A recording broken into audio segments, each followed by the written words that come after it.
There we go. Awesome. Zoom Cool. ladies said that we can proceed, so we shall. Okie Awesome. dokie. His name may be Green, but as a musician, he certainly is not, even though he plays guitar sometimes. I'm here with Ben Green of Gypsy Road, Grimlock, among other things. Ben, how are you this morning?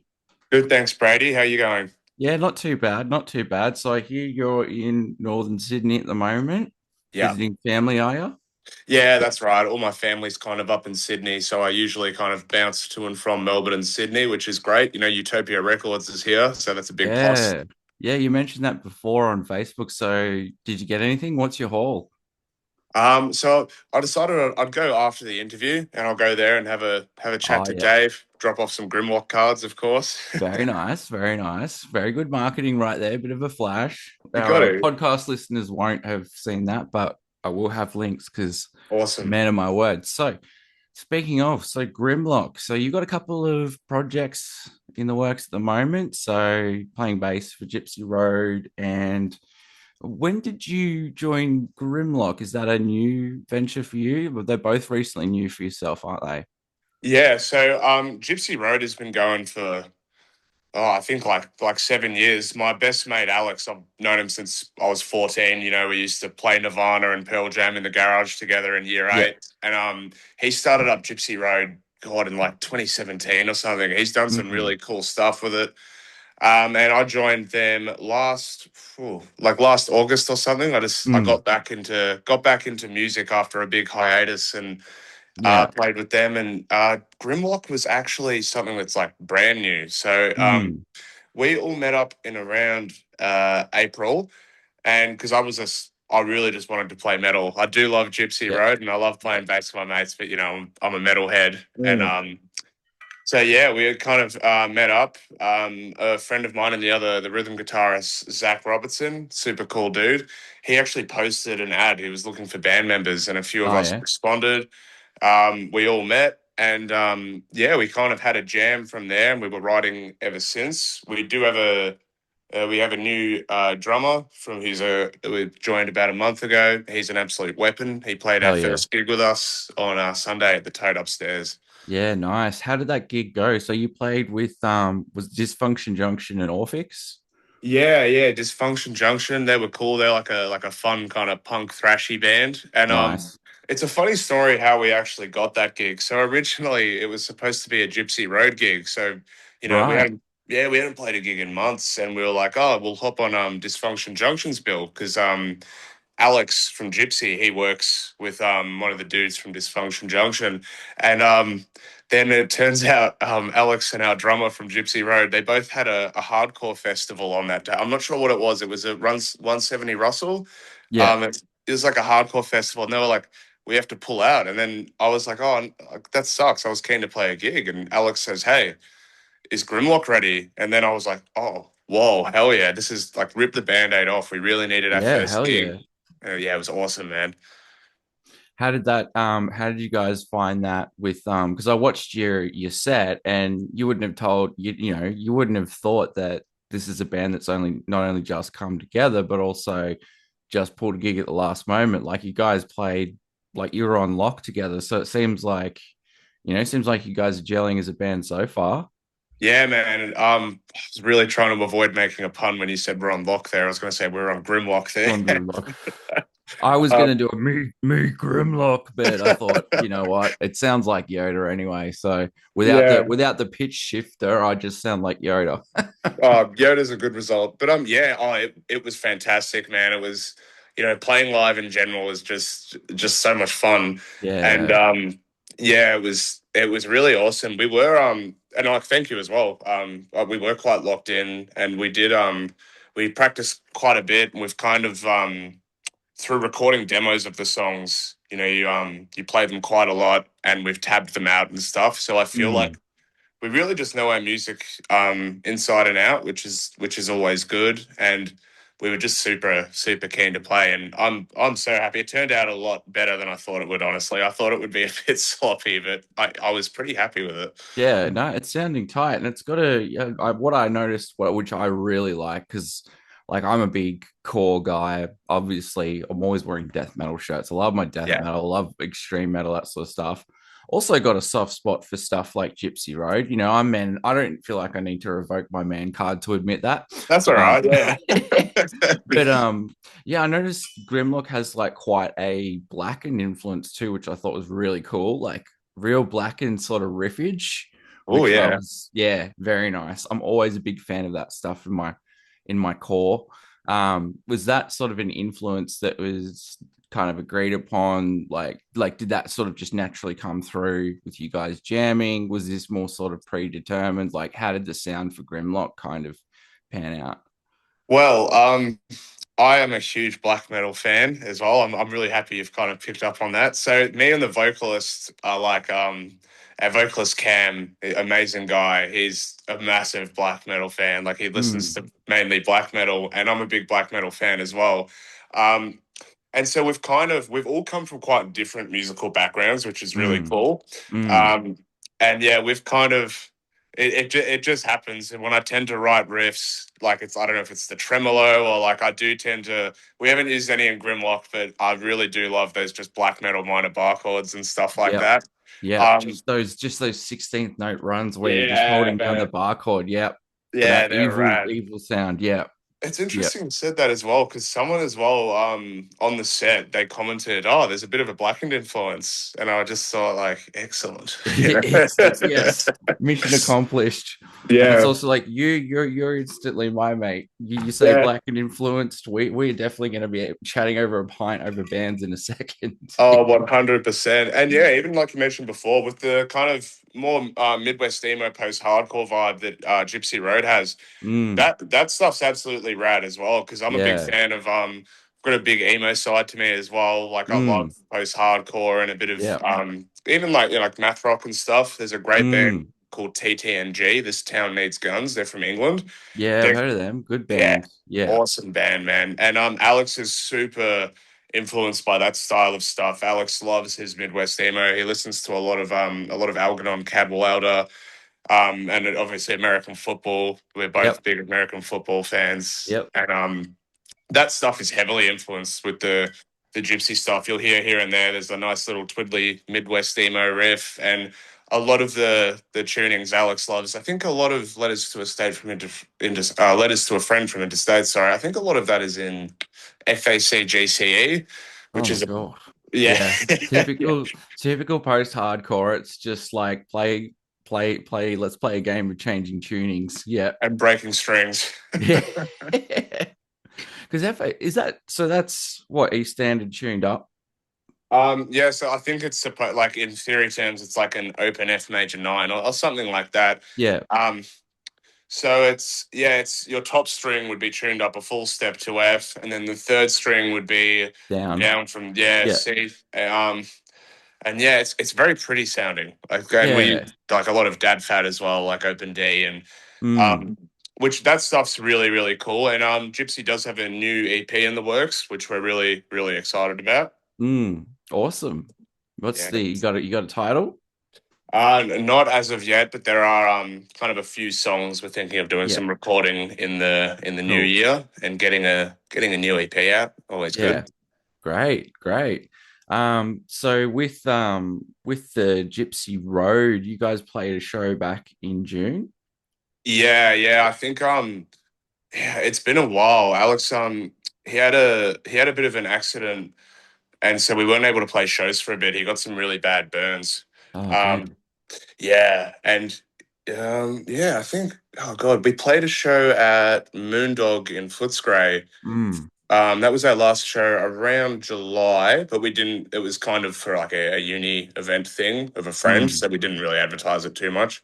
Really cool venue though. It's got like I'm not sure if you've seen the Blues Brothers. There's a scene with a cage bar. We Yep. played in one of those. They have like a cowboy, like a Oh cage hell bar, yeah. and it was pretty cool. That is cool.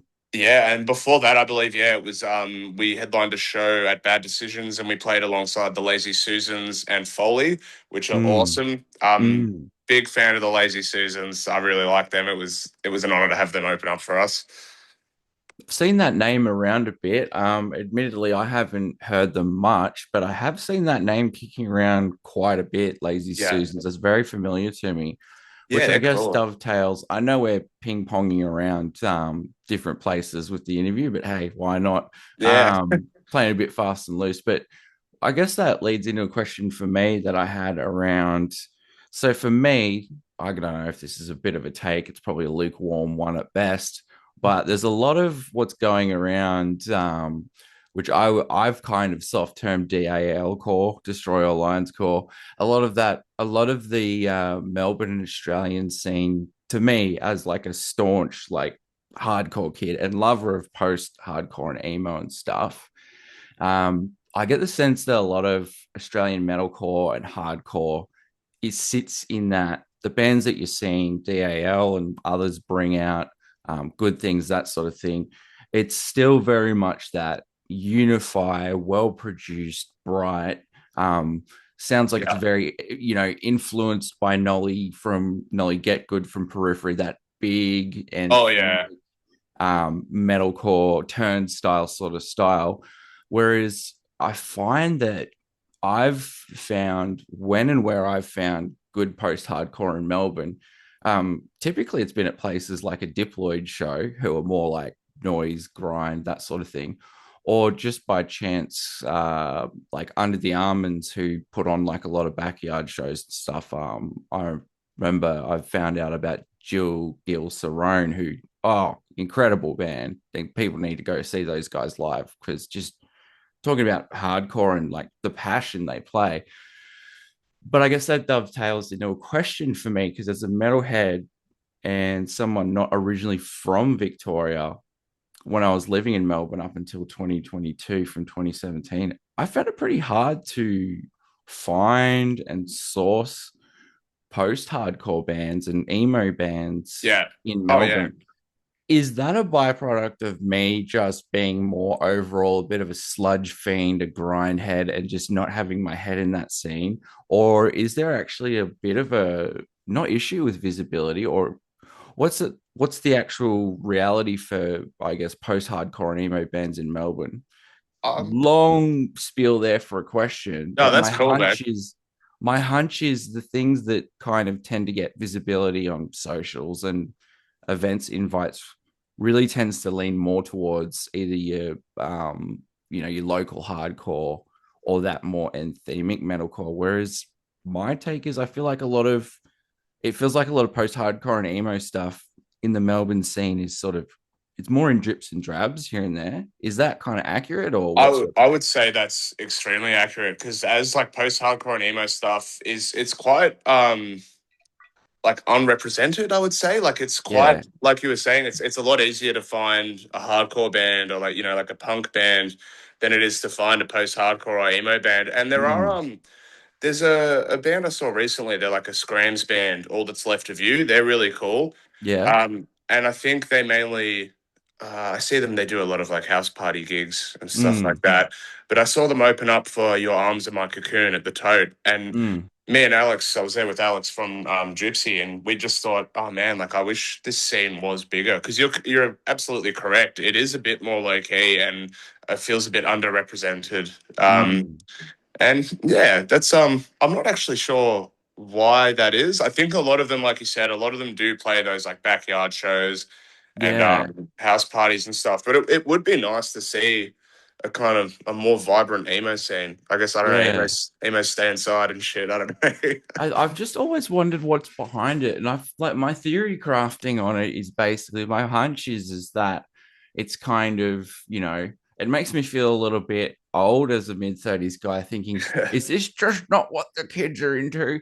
But like I do think for me, I feel like there's a bit of a resurgence too that people are wanting, very similar to how we copped a lot of very cold, clinical, techneth, genty stuff in the 2010s, and now a lot of the progressive death metal stuff or even the tech stuff it's got that raw kind of Yeah, dirty feel. You've got metallic hardcore, which is like 90s 2000s style metallic hardcore bands like Yautja and over here Nicolas Cage Fighter and stuff. yeah.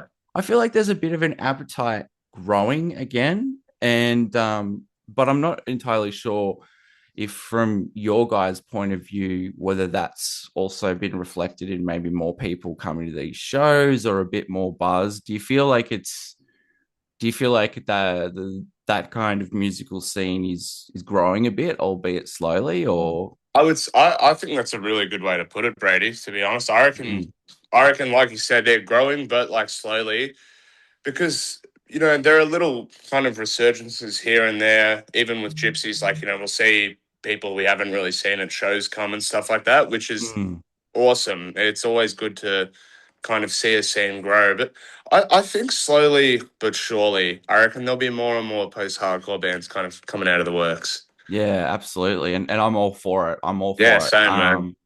I can wear as many gross Last Days of Humanity shirts as I want, but Yeah, I'll still man. go and listen to Sunny Day or Real Estate and not give a shit. Yeah. Sunny Day are awesome. I did notice you were wearing an Anoxia top there. Yep, I rep love them. Anoxia, man. Yep. They're rad. Yep, and big fan of Silosis as well, who we've also interviewed Yeah. on the pod a while back. But Oh, wow. which dovetails into another question of mine. How do you find the differences, say, in terms of the visibility, booking of gigs, turnout, that sort of thing? Now contrast that with Grimlock, say, because you guys have just had a show, so it's Yeah. just fresh on the mind, 14th of December.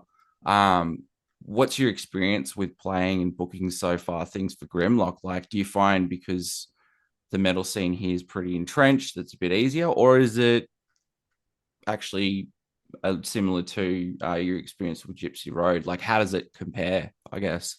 That's a good question. With Grimlock, as we kind of have just started, so I'm fresh in that like self Yeah. promotion phase. I'm messaging heaps of bands and stuff, Yep. and hopefully we get put on some cool bills and stuff like that. I have spoken to a few guys and some other metal bands who we're hoping to play with. But yeah, we haven't had too much kind of booking experience as we're so new. Mm, So hopefully it's smooth sailing. I'm hoping we mm, get some shows pretty well. I think with Gypsy Road, our drummer James does a lot of the kind of booking management. mm. But it's been pretty smooth with Gypsy. I think because Alex and James are the founding guys. Like they've been, Yep. it's just a three piece, so they've been there since like shit, like 2018 or something. And I Mm. think they kind of just play a show when they want to. I think they've kind Yeah. of been through the we want to gig all the time Yeah. when they were kind of like 18, 19. Yeah. And so me being really new to live music, that's why I'm really thankful for Grimlock because I'm obviously really hungry and keen to play as You're many chomping at the shows. bit. Yeah. Yeah, They're a man. little Yeah. bit past that phase, but Yeah. you get to jump in and go like, let's go with Yeah, Grimlock. man. Yeah. 100%. Yeah. And yeah, super keen to play some more shows with Grimlock because it's just it's awesome kind of playing the music that you really like. I do love Gypsy Road's music, but kind of Mm, all their stuff has already been written. So I'm kind of the new guy kind of learning songs and stuff. Whereas with mm. Grimlock, it's all stuff we've written together. Like there's death metal riffs I wrote when I was like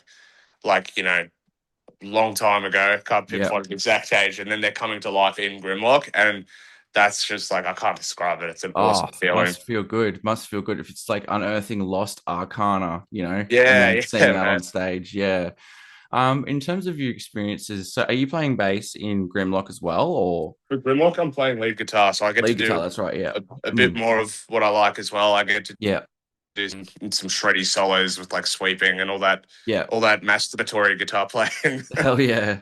So you're getting a bit of that outlet as well too. Like you kind of um getting to do like hang back more on the low end and just locking in with the groove with Gypsy, Yeah. and then getting kind of flash out with your guitar playing. Yeah. Yeah, Yeah. yeah, I'd say so. And Gypsy has helped me monumentally as a musician and as a performer because Mm, before Gypsy, I like hadn't really done too much performing and stuff. I'd always been like a bedroom guitarist and yeah.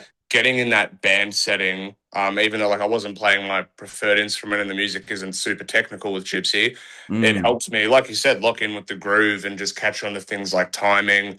And it mm. also in turn provoked me to start like a sound production course. I recently just finished a Cert IV in sound production. So that Oh, was great. congrats. Thanks, man. Yeah, it's awesome. I've gotten into production and stuff. I absolutely love it. What are you sort of doing for production? Like, what did they train you in your cert? What were you using, like Logic, Cubase, or? So mainly Logic, Pro Tools, and I was hoping Ableton. I'm an Ableton user. I quite like Mm. Ableton. Mm. And the Cert IV is actually where I met bassist Tristan, and he's awesome. He plays in another band called Distortion as Oh, well. yep. They're pretty cool.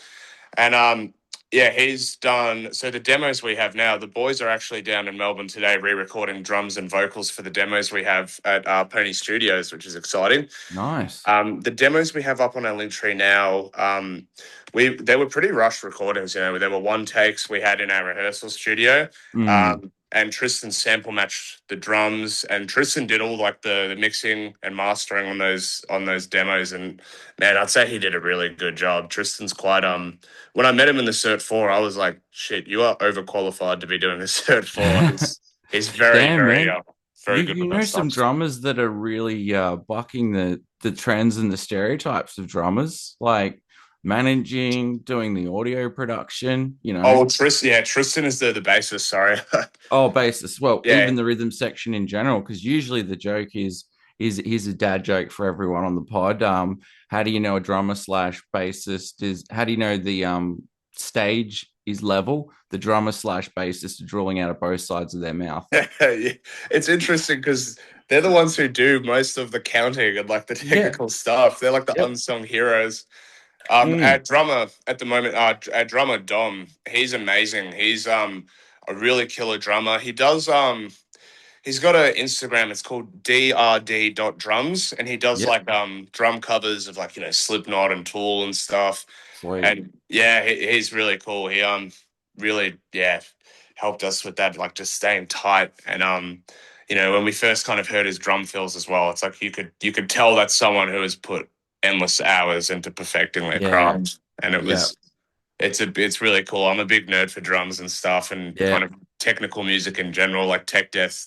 It's probably one of my favorite genres. I'm a massive like Nick Vegas fan. Oh man, the one band that didn't seem to come out of the woodwork recently. I don't know if you went to Cryptopsy or Dying Fetus or Dying Fetus, yeah. yeah, Oh God, so talking good. about tech, did Yeah, that show? I feel like it's a broken record thing. I'll often say after shows, again, I'm full of dad jokes, and people who've been following ISC know this for time immemorial. hell Half of yeah, our categories are dad jokes, but my I thing love is that. I come out from a show like that and I saw like, oh, that band either made me want to play 6 hours a day or throw away all my fucking instruments forever. Yeah, And that's tech death. yeah. It's Um, awesome. so for you, I guess you got you got your feet in a couple of different musical camps, and then you've got your own sort of content creation stuff. I play guitar sometimes, Yeah, which yeah, pretty ironic label, I'm guessing. yeah. Walk us through a bit of what your process is there. Is that more just casually throwing up stuff whenever you want? Do you have a bit of a system for it? Like, how does that work for you? I would honestly say a little bit of both. Mm. I'll, like practice the hell out of what I'm putting up, but a lot of the time it will just be, I'm jamming by myself, and I think, oh, that's cool. I want to put it up on the channel. So originally, I started the channel earlier in the year, and it was originally to get help. Like, it was originally to get feedback from other players. Like, it would Mm. be, how is my technique here? Yeah, And someone would drop a comment below saying, do this at this BPM. And then it was kind of like a progression thing because the kind of hmm, the kind of skill level of what I was posting would get more and more. And yeah, I find that posting videos, it was similar to recording yourself. Like it really helped me want to get better, and it yeah, helped me get creative as well. Because I think like, oh, like originally you put them up and you're like, no one's going to watch them. But, now it's like it's a small following, but there's still people who check in on the videos and leave like nice yeah, comments and stuff. And as a content creator yourself, I'm sure, it's nice to have that feeling of like a little kind of online community, and you can upload and then, see feedback, and it's just awesome, man. So it's kind of held me mm, accountable for my own playing. Like if it's been a week, I'm like, oh, I haven't uploaded anything. Like, and I can't do it the same video as before. You have to come up with something new each yeah, time. And yeah. kind of the videos that I see in the algorithm that are more popular are the shreddy stuff. So it really pushes me to be like, okay, do something new and hard on the guitar. Mm, So mm. it's cool like that. And I think that's a healthy way to approach it. Like the fact that you're thinking in terms of like inspiration and notching it up to the next level, and also your community, which I think it's sounding like so far you've avoided that, what I'd like to call, I guess, the trap, which is very easy to fall into, especially with YouTube, TikTok, etc., etc., can be very reinforcing. Like, this is what the algorithm dictates this week. This is what is in. If I want to play the game of chasing the numbers, I mean, I honestly almost feel for a lot of like bedroom guitarists or professional musicians who have that kind of side project. Like, for example, 66 Samus, like he's huge, that sort of thing. And I Yeah. do think good on them, but also I don't know, mate. Like maybe your take on this is different, but there's this kind of background pressure that I feel with content creation. It must be, I'm just sort of thinking out loud here. It must be for people chasing something like your channel, but as their primary kind of income, like just doing it more casually, personally, and mine is shit. I mean I am literally recording off this thing because I haven't bothered to work out the DAW Dude, I stuff. use my Maybe, iPhone camera audio yeah, quality. I just yeah, do it casually is the way, I think. yeah. But I guess that's an interesting point. Do you find, as someone that's just sort of making stuff and putting it up there, and obviously you've got two bands, you've got existing projects. Do you find it kind of, I guess, how do you find it sort of stepping back as a content creator and just noticing others around you in that kind of, in that field, in that space? Do you notice there's a bit of a difference, say, with attitudes or release schedule or anything like that? Do you get what I mean? I don't know Yeah. if that's making sense, No, but no, it's making good sense, man.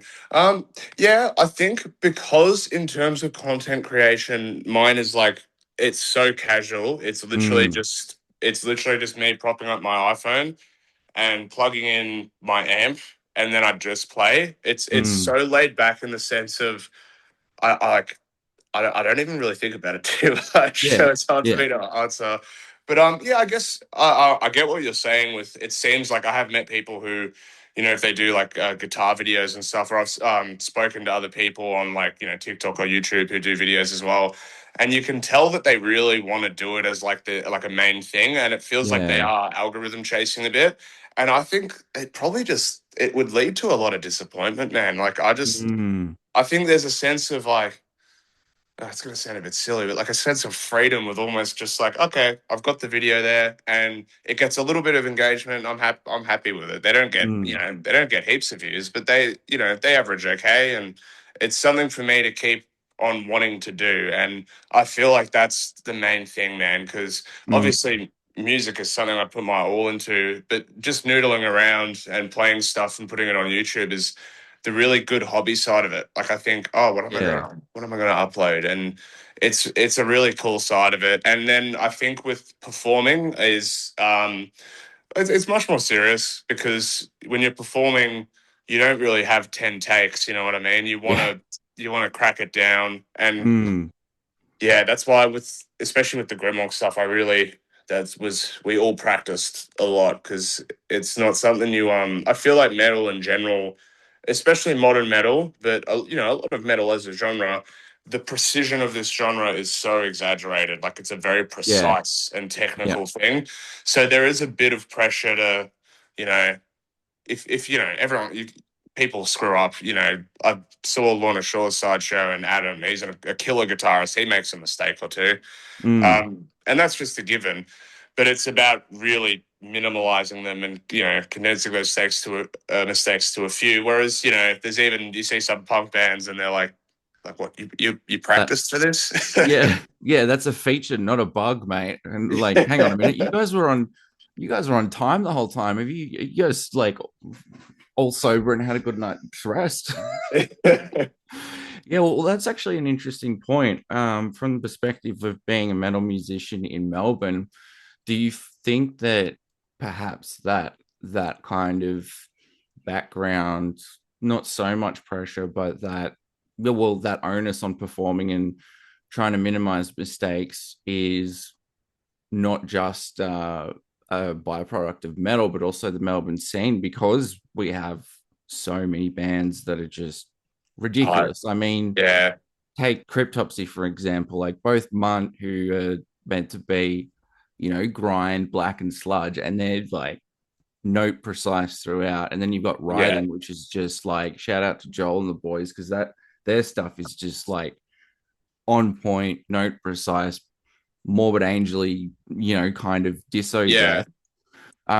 As a local musician, you're sitting back watching these guys and going, fucking wow. Do you ever feel that maybe imposes pressure on yourself in terms of like writing or performing metal like locally, or I feel a bit, but I feel like it's the best type of pressure because yeah, with this type of music, um, I personally play this type of music because I love the challenge. Like I yeah, love that kind of shreddy stuff, and like with Grimlock, the riffs aren't too technical, so that's the thing. It's mm, still fun to play. mm, There are bands that play such technical stuff, and I look and think, okay, that would might yeah, be a good bit luck to too you. much. Yeah, Yeah, there was yeah, a awesome band I saw recently. Shout out to Trepaside, man. I saw them. yeah, They opened up for Dysentery a couple months back, and I was just like, holy smokes, these guys are good. I think Jamal, the guitar player, I spoke to him after, and I was just like, you're so fucking good at guitar, man. Like they were awesome. They were super yeah. cool. That's a band where I think that precision is just it's perfect. And they're a band that deserves a bit more clout. So, I think I'm so. gonna be chucking bands in the show notes. So don't worry, guys, you're gonna get some rep. But yeah, and that's a good. I think that's a really good and healthy way of approaching it.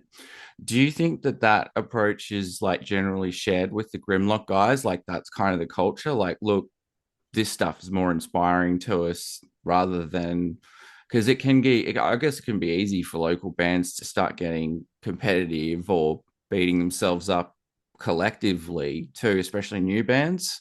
Um, is that kind of like, do you feel like that spirit shared with the other Grimlock guys, or? Yeah, of course. That's another good thing is we all really click and we all collaboratively write. So it's like every Sunday on our rehearsal, they were like we'd all like kind of sit down Mm, and collaborate. And obviously there were like kind of me and Zach will write the guitars because we're the guitarists type of thing. But we're always open to because there are a lot of groups I know where it's like one person shouts the loudest type of thing or one person writes more stuff. We yeah. want to try and avoid that, but yeah, Mm, I would say mainly that attitude is kind of held with everyone. We don't we don't want to be like a tech death band, but yeah. it's cool to have some techie stuff. I guess the solo Mm, in Adrift was hard. yeah. um, Yeah. but it's also the thing is our main influences are, you know, Zach as a guitarist, he loves, like Pantera and Slipknot and Yep. all the yummy classics. Yep. And then Cam, our vocalist, I've mentioned before, he loves black metal. His favorite band is I guess they're more like Blackened Death, but a Null Nuckroth. Ah, Um, nice. just that chaos, man. Nice. Yep. And Tristan, our bassist, he's awesome guy. I'd say he's a really big deathcore fan. Like he Mm, loves his deathcore. And our drummer, he loves all types of stuff. Like Dom, he was at Dying Fetus with Tristan and I, so he loves his like death metal and he loves things like Tool and Slipknot. I personally, I'm a bit cooked. I listen to everything, like yep. from a Same. range of Yeah. from like math rock, Midwest emo to metal to like I don't even mind like some classical and stuff like that. I love pop Mm, punk. Like mm. it'll be interesting. I'll have like even I grew up listening to a lot of Ed Sheeran. To be honest, I think he's a great songwriter, which Yeah. people roll their eyes at when I say. Well, there's a reason. There's a reason some of them have sold millions of records. And while we might not, we might not agree with the tunes and the melodies, you've got to appreciate good songwriting where it happens, right? And in 100%. terms of songwriting, so you got yourself placed in a couple of different sort of musical camps, and you're doing some covers. For you, who are your main, I guess, musical influences? Who would you say that through whatever projects you're doing at the moment, what are your sort of main go-to muses or inspirations for picking up the These instrument? guys. Silosis. I was about to say, yeah. Sure, Josh Middleton. I'm a bit of a Josh Middleton fanboy. Like I think he's a whiz at production. I think like when I first heard the reason I really wanted to get into kind of like more advanced playing was I heard that song Imperial by Silosis and Oh this yeah man. the sweeping intro. I was like I want that. Even the bass on that, dude, like Yeah, oh yeah, that's one of Silosis is one of those bands exactly like Dying Fetus, where I'll be like, I've got this, and just playing the riff, and this is just from a bassist perspective. And every now and then, those talented bastards will go, you know what? I'm just going to follow the lead guitarist for a second, or go off and pretty do my own impressive. thing, and have like 2 bars of just this bullshit two-hand tapping that I am definitely not. That's not my Yeah, bag. But then I've looked at the guitar tabs and gone, no, fuck no. You know what I mean? yeah, So pretty yeah. high bar, like an Imperial, especially like you were saying, that just starts off like Jeff Loomis Yeah, neoclassical I'm a shred. I'm Yeah, a big Loomis fan. I've actually yeah. got a signature Loomis 7 with signed by Jeff Loomis sitting right over there. Oh, beautiful, beautiful, Yeah, nice, it's cool. The man. Psalm of Lydia as well from the Oh, Godless Endeavor. That yeah. intro is like I can't play that clean. I can get away with playing it a bit sloppy, but You're it's not Jeff Loomis, so you're no, excused, mate. no, yeah, no. Jeff is awesome, and even more so like with Silosis, I got in just in the sense of their songs are like absolute riff city, man. Like such cool riffs. And Josh had he does have such a cool YouTube channel that has all of these lessons on production, on Mm, EQ, all that cool stuff. And then also, he has some cool like sweep tutorials and like fast alternate picking videos. And there was another YouTuber I watched quite a bit as well named Bradley Hall, like an English guy. yeah, yep, he's I, good. I love his videos. I found him really funny, and the dude can play. He's very Yeah, good. And yeah, so yeah, I think for me mainly, if I would say what I'd want music to kind of mirror, or not mirror, because I kind of like doing my own thing, but I do like for a lead sense, I love Josh Middleton's playing, and mm, then for rhythm playing, it's cool. Like like death metal. Like I really like Dying Fetus, like a bit of obituary and stuff like yeah, that. I love those. Yeah, I love those riffs, man. I love the tremolo picking and stuff, and I'm a big fan of as well as black metal. But with black metal, it's interesting. I do like the older stuff. I really prefer new black metal, like not new. yes, When I say modern, I mean like after like 2010. yeah, Because I do like good production. I am mm. a bit of a production nerd, so I do like it's nice when it doesn't sound like they've just plugged into an oven or something Like a like that. fart underwater in a Yeah, cassette recorder with the mic taped over it, and it's in a, I don't know, a submarine 2 miles yeah. that way. Yeah, There was a yeah, band that really got me back into black metal. They were from Perth. I was lucky enough I interviewed their old keyboardist. They were called Advent Sorrow, yep, and they were I don't know. I listened to them. I listened to their song Pestilence Shall Come, and I was like, oh yeah. And I listened to that for I think it was probably like this time last year. Advent Sorrow was their whole discography was getting played on the weekly and stuff. Like I really, really enjoyed them. It's a shame I'll never get to see them. They mm, disbanded, mm, and that really got me into that kind of like I kind of like to merge Black and Death, and Black and Death like it works quite well. And I mm. guess maybe that's where it comes out in Grimlock, as you said. There's a bit of a Blackened influence because a lot of the riffs I wrote like the riff for Imposed Corrosion. The start is like "Da-na-na-na-na." I originally wrote that like a long time before I met the Grimlock guys, and a lot of my friends I would show because I'd be like, "Oh, like what do you think of this riff?" And they'd say like, "Oh, it sounds like like old school death metal." And then I guess the other guys we all kind of polished it and brought it to life. I've got an actually interesting question for you. What would you call Yep. Grimlock's genre? Because we can't figure it out. Oh, look, man, I piss off metalheads all the time, especially because as autistic as I can be, me facing and trying to like categorize my playlists and think about reviews. I have my own sort of internal actually guy that's like, no, actually, that's not melodic death metal. That's pagan progressive black metal. But I when it love comes that. to actually talking about bands, really, I find I put it into 2 camps, not even good music and bad music, because I think that's too subjective. Yeah. Music I like, music I don't like. But I think I would put Grimlock based on the limited listening. Honestly, I think I would just say modern metal, and yeah, I would say maybe even like blackened at this stage, maybe blackened hardcore, blackened metalcore. Yeah. But that's kind of oversimplifying it too. And I guess my ultimate statement on that is I sort of don't care on like Yeah. from my perspective what it is, but you guys do have a bit of that black and metalcore. It almost for me, it felt like a more metal oriented. I don't know if you've ever listened to um, Slowly Building Weapons or Siberian Hell Sounds. No, I haven't. Um, I'll have to check them out. but if you're into your black and stuff, they're very much on that the hardcore grind end of that, and a lot more sort of blackened. But Grimlock gave me that kind of vibe, and it's actually very Sure. funny because in looking up Grimlock, the first thing that came up was Metal Archives, and if it says Metal Archives and it's not the artist and it's the forum, I'm not going to click. Like my neck beard Yeah. is long enough; it does not need to get fucking longer. And the first thing that actually came up was like a groove metal band. And I was like, obviously, that's not them.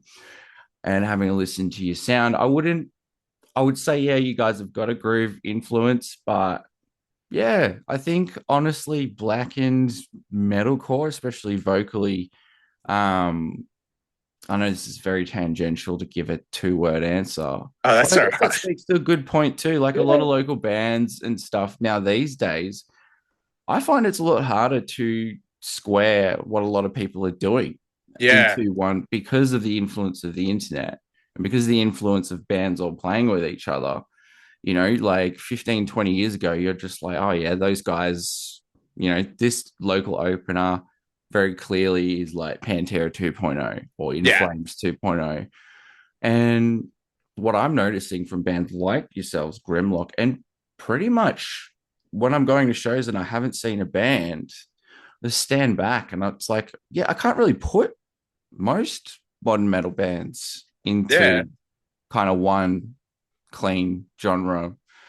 And I think for me, your guys' experience of your songwriting with Grimlock, that's very much almost par for the course at the moment. A lot of bands, especially in Melbourne, it just seems to be that the culture with starting a lot of metal bands, and correct me if I'm wrong, you'll get ones where it's like very much an agreed sound. Again, go something like Writhing or Munt, but for me, I don't know if you've noticed this too, but a lot of opener bands, a lot of local bands, it's not like 15, 20 years ago where your first band's pretty much always going to sound like, I don't know, Pantera slash Down. Yeah. Yeah. Um, I'm noticing a lot more influences in a lot more bands, really. So, yeah, I think it's good that you guys are, for me, it's a plus that, because if I was to say, oh, metalcore, instantly. To me, that conjures up a bit more of that more sort of groove metally kind of thing. Yeah. Yeah. It puts like attaches a certain not stigma, but it Yeah. attaches like something to it. I think it's really good to not be able to pinpoint one genre on bands Mm, because it's mm. nice. It shows that there's influence from all ends, which I think is really like a way to keep fresh, if you know what I mean. Like you Yeah. said, 10 or like 15, 20 years ago, if there's bands that, there'll be like, like a Pantera 2.0, it's kind of something that's like, okay, yeah, this has been done before. Yeah. But when I recently saw a band, they opened up for the Ascended at the Workers Club Yep. last week. My mate Brendan, his band Werewolf, they're super cool. And Oh, fucking love werewolves, how man. cool are I Werewolf? fucking love werewolves. So Oh, good. this one, it's a single, just Werewolf. They're different to Oh, werewolves. werewolf. Yeah, Okay. Oh, they're my, cool. You should check them out. They've got a I new song will. called newish called Virus. They were really cool. They could, he's a massive Solosis fan as well. That's kind of how we clicked. Ooh, And okay. oh I may yeah, already be a fan without even. yeah, oh yeah. These guys are good, man. Yeah, sweet. They can play, that's for sure. And I think yeah, the bill was they played with another band, the Incantus. Obviously, they're Yep. sick. Love Encounters are great. Yep. love the Incantus fan. And yeah, and then the Ascended were the headliner, and they were really cool. They had that kind of 2000s metalcore vibe, Yeah, and that was a good night as well. Because I guess with even bands like the Incanters, like they have a fair few different styles, you know, they and definitely do. Yeah. yeah, that's what I love the most about it. Like, there's obviously a bit of death and doom in there, and it's awesome, man. Mm. What do you reckon's behind? I guess my own theory is that we have so much more access to so much more music from more channels at all times. So for me, it's like music's just globalized and tech has just gone off so much that it's so much easier to be exposed to not only different musical styles, like when we're growing up, LimeWire, SoulSeek, all that sort of stuff, but also increasingly, my take, and yours might be different, is that you're getting a lot of exposure to education, like you said, like the channels that you mentioned, like I've seen those ones. Corey Hunter is one who, shout out to him. He's really sort of influenced the sort of genres I want to sort of write, which Yeah. is more post metal, Oh, and like black gaze or post black metal, or again, actually, yeah. Oh, that's progressive all black. right. I love the post stuff. There's a band in Treebeard. Yep. They're Oh, cool. love tribute. Yeah. But I Yeah, guess man. my point being is that you can also kind of just jump online and be shown literally like the fingerings of chords and voicings and the theory and that sort of stuff. So I think my like take home hypothesis is it's easier than ever not just to listen to new music and kind of get influenced by that, but as a guitarist, as you said, like as a musician, it's easier than ever to just find people online, like the old mate from Silosis, where they're not just posting music, they're actually posting like educational stuff. So a lot of teach the teacher happening Yeah, through the yeah, scene online. Yeah. I don't know if you feel like I, for me, maybe that's what's going on as much as like changes in trends in listening with bands. Because for me, it just feels like we've been talking a lot about like progression and skill. And it does feel like the average openers and local bands and new bands we're seeing, at least in Melbourne, but even down here in Geelong, and elsewhere, people just seem to be clued into more yeah. genres and influences generally. People are getting much. I feel like in this age, it's a lot. It's still hard to excel at an instrument, but Yeah, of there is course. so much more resources out there than, say like 20 or 30 years ago. It would have been, you can't just simply search up guitar profile for a tab on any song. Mm, It's which is like that's a very good point. I feel like the word I feel bad saying the word easier, but I do think it's easier to be a good guitarist, bassist, drummer, or anything these days. Because first of all, you can kind of learn from home. People can just mm, learn on YouTube and stuff.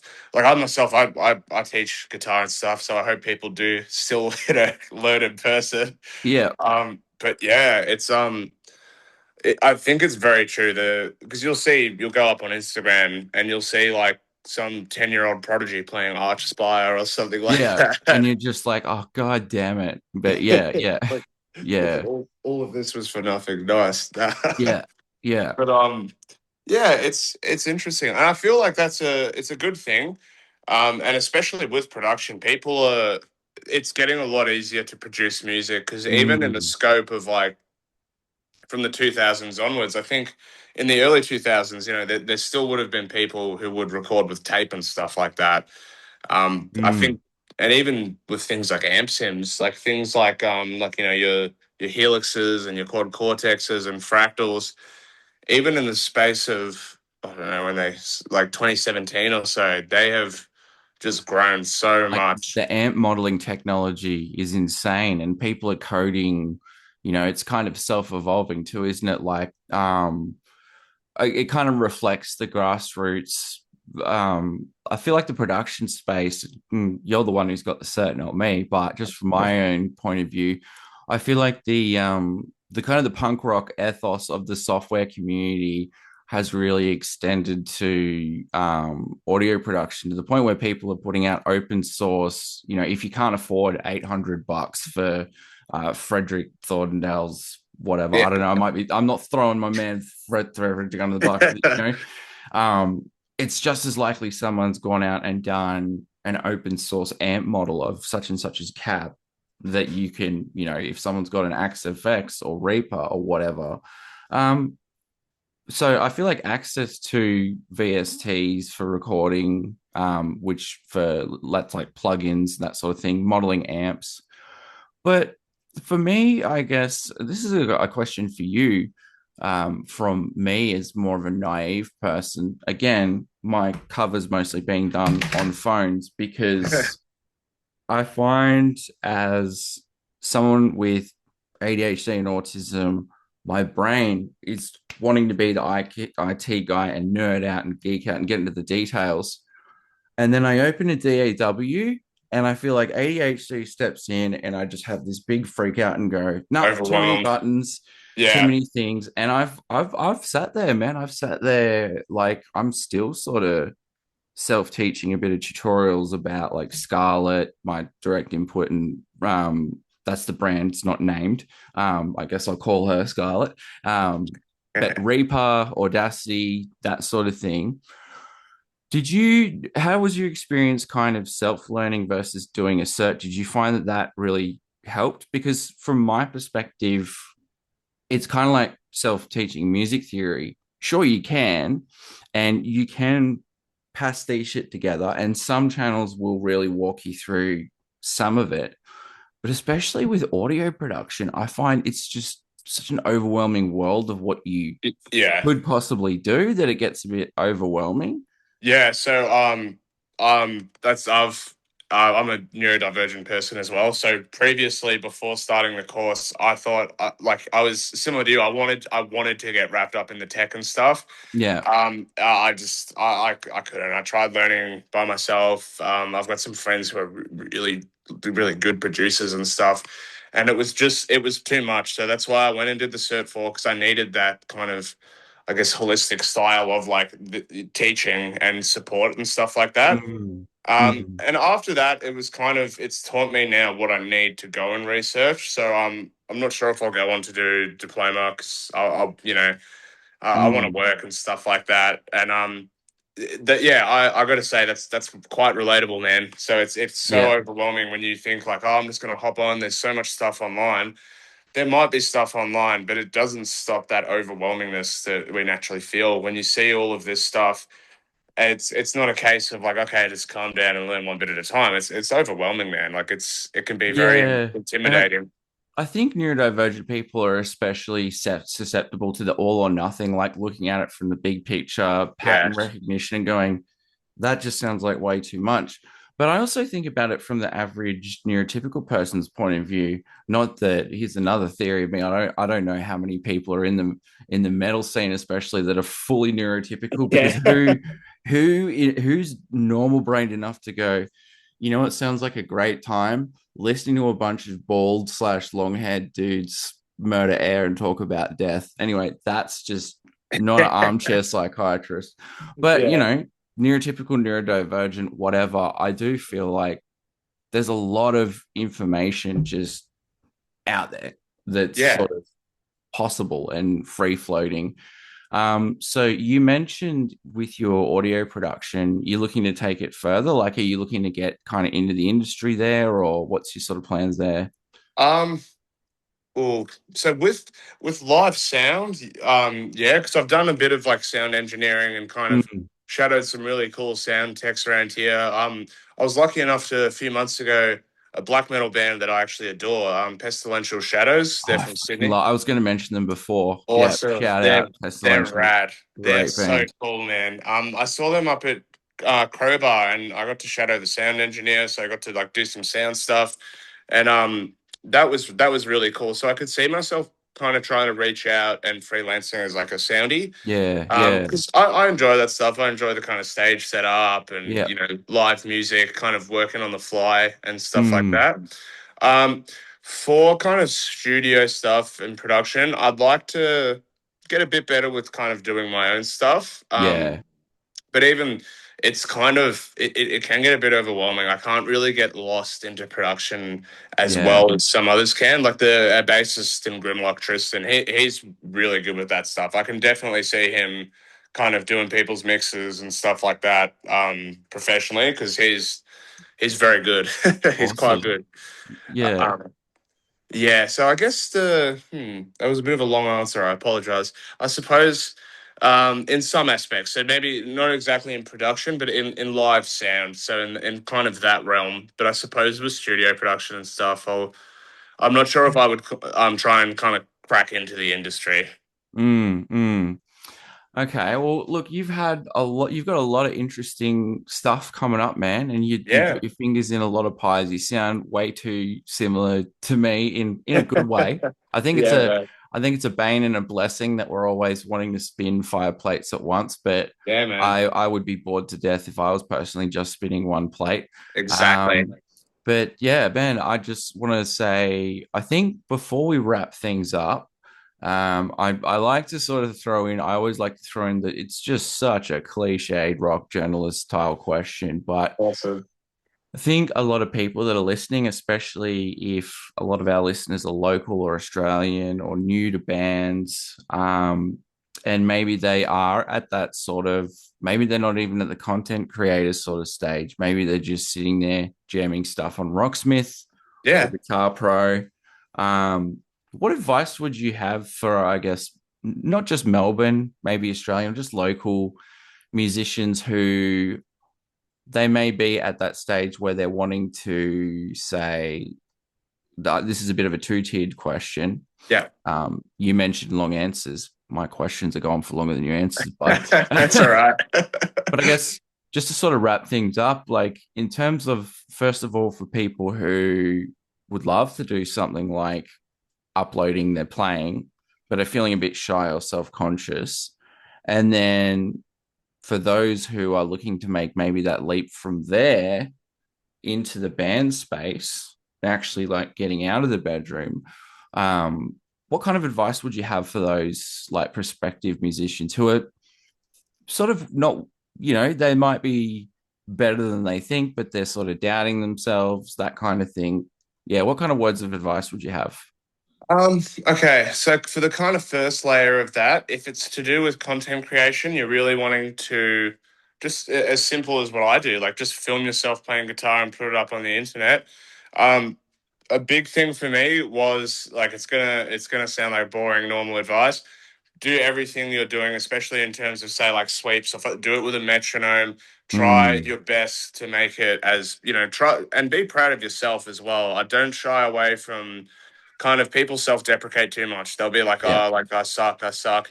What can really help is recording yourself because yeah, recording yourself can have the opposite effect where you think, "Oh man," but when you get that good take and you hear yourself, you're like, "Shit, is that me?" And like you should get happy about that. It's normal to be proud of putting in hours upon hours of hard work and kind of doing something you've always wanted to do. So that's what I would say in terms of the content creation is definitely record yourself, take various takes. That's the cool thing about recording and Mm, taking these videos.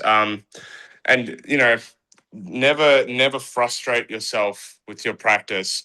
I think that if you get to a point where you're feeling frustrated, it's like when I used to play Skyrim and I couldn't figure out a puzzle. I would just put it down, go do something else for a bit, and then come back to it. And then when you figure it out, it's like this massive like yeah. I just did it. It was chill. Exact same thing with guitar, I've found. A big thing, yeah. And if it's to do with performance, like you're playing, definitely a metronome. Try to familiarize yourself with theory. I know it sucks, but it will level up your playing quite a bit. Mm. And then in terms of oh man, I guess the second part of that question was about like gigging or something, or Yeah, I guess for people maybe a bit scared about making that transition from like either playing by themselves in the room or even they might have a channel, but they're like, okay, but I really want to get into the band side of things, but I'm yeah. a bit nervous about maybe, interacting with others or the whole live thing. Yeah. For that, I would definitely say being in a band situation with like just without performing, that will be very handy because you're playing in front of other people and you're playing with other people. So Mm, just continuing to do that and being aware. that if you haven't played in a band before, you're going to be a bit out of time. You're going to be a Yeah. bit rusty, and Yeah. that's okay. Like that's completely fine. People, like I said, they beat themselves up too much if they don't get it the first shot. It's okay to, you know, when I first joined Gypsy, I hadn't played with other people since I was like 14, and I joined Gypsy when I was 23. So Mm. you know that look, it was rusty at the start, but I ended up getting really comfortable, and I feel like, say, in terms of that person who wants to get to performance, is when you feel appropriate, rip off the band-aid, because there is such a thing. It's good to over prepare, but I feel like you can over prepare. You can Oh get God, to the yeah. Yeah. point, yeah, you're gonna end up never doing something if you just continue to plan. It's good to just get up and do it, and even if you mess it up, if it's your first gig, it's the perfect time to be excited for that. It's your first time performing. Obviously, you're not going to play a perfect set, but it's okay. You've got that Mm. reason for like, this was my first go. If you you know, you play some of the songs fine and you get through them with, you know, a couple of mistakes, it's good to know that as well. Unless you're completely butchering the song, like, you know, don't do that. Mm. But you can be your own worst critic. Like there's times where, even for, I think, In a Drift, that solo is pretty, like, it's not insanely hard, but it's pretty. There's a lot of sweeps and kind of some fast shreddy stuff, and you know, I played it pretty well, but there was one slide where it was like slightly out a tone, and I, like, in my head, I was like, "No, like, this is terrible." It's I've just made seppuku it. time. Yeah, Yeah. and then I watched the video back, and I was like, "Oh, it's fine, man. Like that Yeah. sounds good." Yeah. So yeah, I think, like, if I could condense that advice, um, I would definitely say, don't be like, you know, not don't self-deprecate too much. Be proud of your hard work and rip the band-aid off, because, get it, you know, there's heaps of people who are going to do it, and there's heaps of people around who do it who are probably, if someone's better than they think, there are people who are probably much worse than you out there doing it. And Mm. it's that thing of it. And I want to say a lot of things, like just be confident, but as someone, I'm quite anxious myself, and my whole life I've been told to be confident. It's quite annoying. You go like, "Oh, yeah, yeah, I can't just Oh fix yeah. that, man." You know what I mean? Yeah. Like, if I we're could, I all would. we're all we're all especially musicians, I think we're all masking too. Like, yeah, there is the term neurodivergent facing masking, but musicianship is its own form of Yeah, masking, and we're all doing it. We're all doing it. yeah, Yeah, exactly, man. absolutely. Well, yeah, Yeah. that's awesome interview, Brady. Yeah. Enjoying this chat. We've definitely kind of gone back and forth with long questions and answers. So Yeah, it's no, it's been good. It's awesome, been man. good. And you know what? Like, this is the opportunity and invitation. I mean, we just sort of hooked up via Facebook. So it's a good Yeah, man. reminder that I'm happy to chat with people. And I think we've had important chats about the state of the Melbourne scene. And I think you've given some really, really good invites as a local muso, man. So I'm gonna let you hop Awesome. off because Cool. you've got some window shopping to go do at Utopia, you lucky bugger. I've got some cards to drop off. Yeah, just be careful of the vinyl section and be careful that don't linger too long. You might support the scene a bit too much with your wallet. You got to keep some Yeah. left over for Christmas. Utopia is a tax on metalheads, Brady. Yeah, it is. It really is. But it is a utopia. So have a good Christmas, Awesome, man. man. And I'll probably see you around the place at a gig in the new year because Lord knows there's friggin' heaps of them happening. So yeah, Awesome. see you around the place, mate. Cool. See you, Brady. Have a good one. Awesome, man. You take it easy. Have a good afternoon. Yeah. You too. Cheers. Bye, man.